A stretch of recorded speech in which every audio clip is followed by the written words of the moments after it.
Kita beralih ke informasi, Presiden Joko Widodo meresmikan dimulainya groundbreaking PLTU Batang 2 kali 1000 megawatt di Jawa Tengah siang hari tadi. PLTU Batang merupakan pembangkit tenaga listrik terbesar di kawasan ASEAN. Informasi ini menjadi sajian akhir dari Metro hari ini. Saya Robert Haryanto atas nama kru bertugas, mengucapkan terima kasih dan sampai jumpa.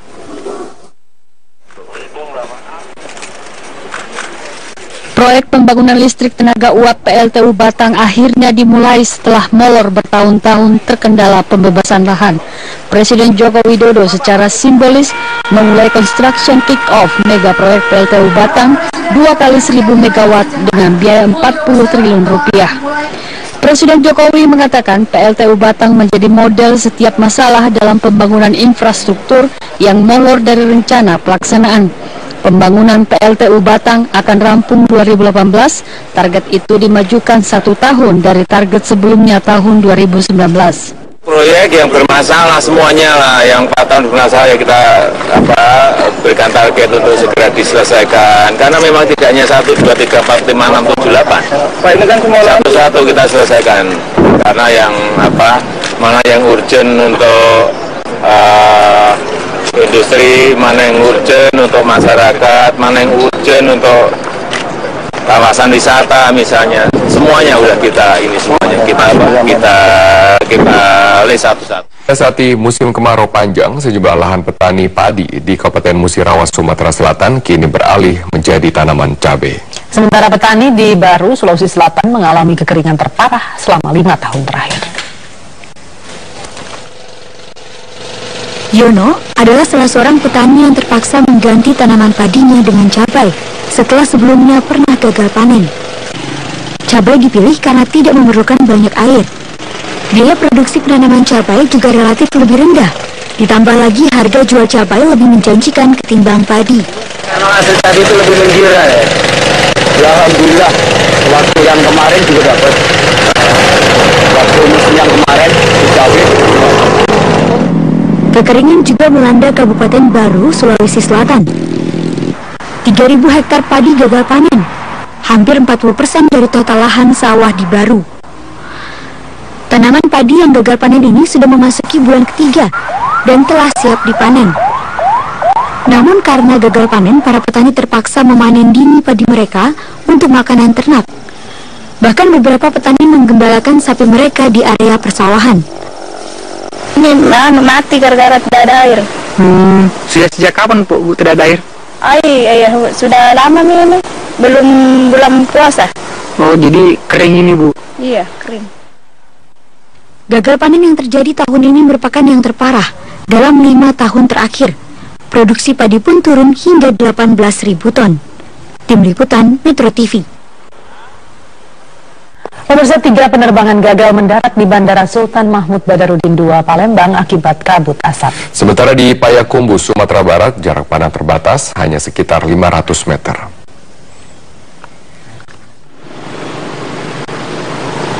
Aktivitas penerbangan terhenti sejak pukul 6 pagi hingga pukul 9 pagi tadi. Akibatnya penumpang harus menunggu selama 2 jam. Jarak pandang yang rendah karena kabut asap membuat beberapa penerbangan gagal mendarat. Untuk beberapa hari ini, apalagi ini kemarau masih lama, sesuai dengan dampak kondisi dinamika atmosfer yaitu suhu muka laut, kemudian labilitas udara yang saat ini stabil, juga kondisi uap air yang kurang, ini diperkirakan sampai November ini masih sulit ya. Buruknya cuaca di kota Palembang diperkirakan masih akan terjadi hingga 3 bulan ke depan. Sementara di Payakumbuh, Sumatera Barat, akibat kabut asap jarak pandang hanya berkisar antara 200 hingga 500 meter. Kondisi terparah terlihat di lapangan terbuka, seperti di lapangan Pacuan Kuda Kubu Gadang, Kota Payakumbuh. Meski kondisi kabut tebal menyelimuti Kota Payakumbuh, warga tetap beraktivitas normal. Tim Liputan Metro TV. Adanya dugaan aktivitas kolutif yang sistematis dan terstruktur dalam proses bongkar muat atau dwelling time membuat Menko Kemaritiman dan Sumber Daya Rizal Ramli menjadi geram. Ia membentuk tim Satgas yang akan membongkar mafia dwelling time yang telah merugikan negara hingga triliunan rupiah. Di Tanjung Priok itu banyak mafia. Kami akan sikat kalau masih ada yang bercanda.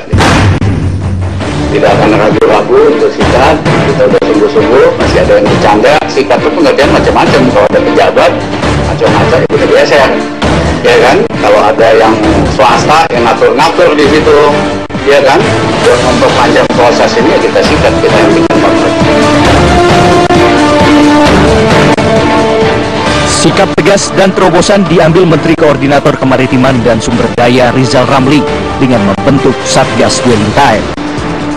Tim yang dinamakan Satuan Gugus Cepat ini nantinya akan mencari permasalahan yang terjadi terkait proses bongkar muat atau dwelling time di pelabuhan.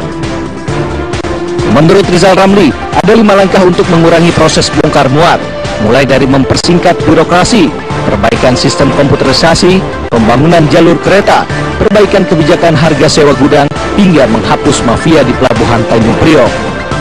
Namun, Rizal menuding sejumlah langkah tersebut pernah ditolak oleh Pelindo II. Karena itu, kami mau tegas. Kali ini kagak ada lagi penolakan. Kalau ada yang menolak, kita kepret gitu. Hah? Ya nggak tahu saya siapa. Ya kan? Tapi esensinya harus ada jalur kereta api langsung ke lokasi unloading. Nah, kalau itu terjadi, kontainer-kontainer itu seandainya perlu diperiksa sementara, bisa dipindahkan dulu ke Cikarang, ya, bisa langsung ke gudang yang impor atau ke lokasi pabriknya. Itu kalau kita lakukan. Kinerja DPR telah lama menjadi sorotan. Hingga hampir setahun setelah dilantik, kinerja DPR terbilang rendah. Sejak dilantik, DPR hanya menghasilkan 2 undang-undang dari target 37 undang-undang. Dewan Perwakilan Rakyat menargetkan 37 rancangan undang-undang dalam program legislasi nasional tahun 2015. Dari 37 RUU yang ditargetkan, hanya 2 undang-undang baru yang berhasil disahkan, yaitu Undang-Undang Pilkada dan Undang-Undang Administrasi Pemerintah. Sedangkan Undang-Undang MD3 merupakan revisi undang-undang dari DPR periode sebelumnya. Sementara itu ada 13 RUU yang masih dalam pembahasan, 10 diantaranya usulan dari DPR dan 3 lainnya adalah usulan pemerintah. Menengok hasil kerja DPR yang masih minim, Wakil Ketua Badan Legislasi DPR, Saan Mustafa pesimis target Prolegnas 2015 dapat tercapai. Agak berat kalau misalnya pimpinan DPR, komisi, terus juga dengan alat kelengkapan yang lain itu tidak mencari jalan keluar atau terobosan bagaimana bisa mempercepat RUU yang ada di komisi-komisi maupun yang ada di pemerintah itu untuk segera dimasukkan ke badan legislasi untuk diharmonisasi. Kalau itu nggak terjadi di masa sidang ini, rasanya agak susah mencapai target.